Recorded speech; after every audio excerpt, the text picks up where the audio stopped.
Morning, OK Fixer here. Kind of a cold January morning at Cars and Coffee Car Show. Parked next to the Volksies.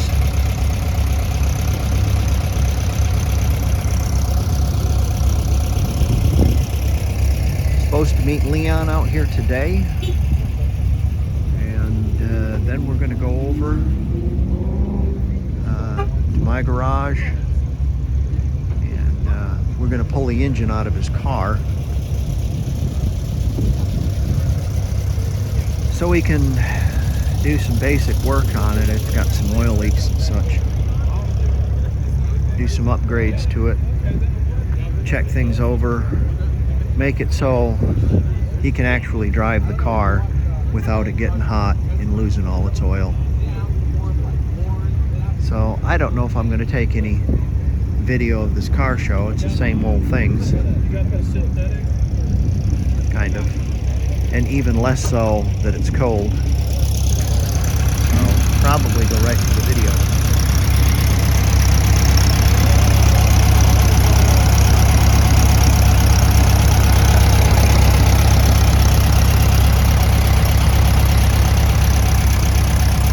Here's something I found interesting. Zero command of the English language, and I don't get it because I see this all the time. It's like they're masters of dents. They're dents. You bring your car in there and a bunch of kids come out with hammers and start beating on them. Surely there's got to be a different way to describe. Yes, of course it's auto hail repair, but you know, why don't you call it OK Fixer auto hail repair? Why would you call it that? Yeah, well, it just, anyways. All right, we're back in the garage with the 70 Beetle, Leon 70 Beetle, and we're going to pull the engine out of it today. And I can't quite remember how to do them as far as how I did it before. I think I used pump carts and took the engine out of this way. It's been a year since I pulled an engine out of one of these, so probably use those pump carts. But this should be pretty easy. Should be pretty straightforward. Should be simple. And it's been in here for about an hour, so it's cooled down enough where we can wrangle it out. All right, let's get after it.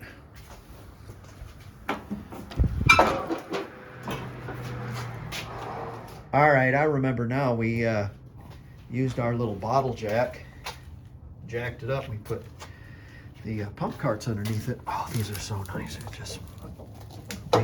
They're just so great. You can just pump them up. And what we'll do, we'll take all the accoutrements off this engine. Like I gotta take the wiring harness and disconnect the fuel and the air cleaner. The air cleaner still leaks. It's got a hole in it, so we need to fix that too. And then I think that's it. Then you unbolt it and it'll just come out of there. I forgot. Oh, I've got a floor jack, and I made this a long time ago. It fits in the floor jack, and then it fits in the seam of the case and the oil, so you're not jacking it right up on the oil strainer. That's what we want to do.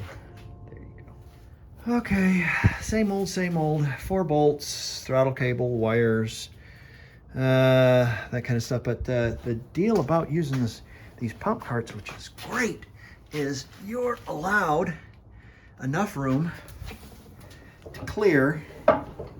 There you go. Whoops. Be careful. Come down a little bit.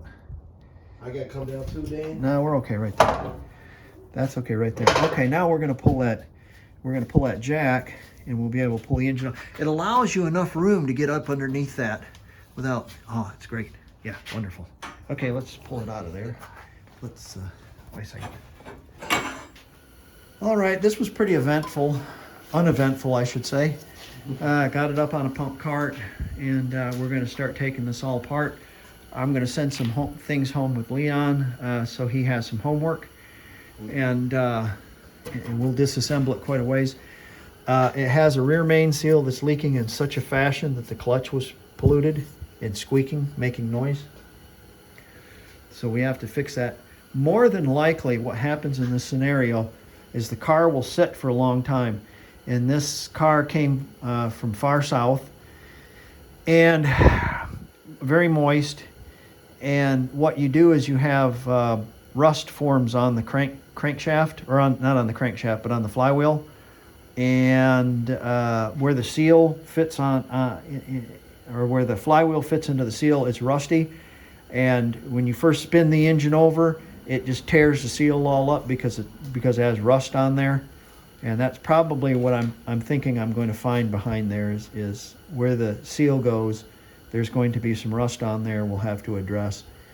We'll have to look at that and see even if we can use that flywheel over again. I don't know. Well, it should be okay. But if we clean all the rust off of it and put a new seal on it, for certain, it's going to be 100% better than how it's puking oil right now. And that's what we need to stop. So let's take this all apart and we'll get into it. See exactly what we have. Okay, kind of uneventful. Just taking it all apart. I did a torque test to all these nuts to see if she'd hold. I went up to 25 pounds. All of them seem to be okay. We have one nut that was backed off, and when I tighten it up, it just spins, but the stud is not spinning, and it's kind of long in there, so I'm thinking it's reached its apex on the threads. It's highly possible that stud needs to go in there a little bit farther. So there you go. This indeed is a universal case. We have our inlet for if you want to use it as type 3. And it also has bosses up front for a mustache bar for a bus. 1, 2, 3. So we're working on getting these heads off. Again, you're working on these studs like this. You get them hot with the acetylene hacksaw first, and they give up real quick. All right, let's get these heads off.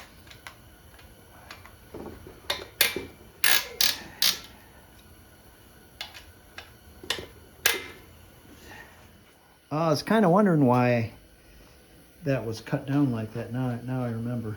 It's just so I can slide underneath there, and then I can get this up like that.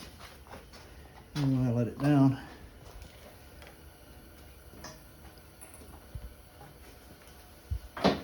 zip. There it is. Okay. Well, thanks for wrenching my garage again. Leon's got his homework cut out for him right there. Big bucket of tin he's going to clean up and paint. Yes, sir.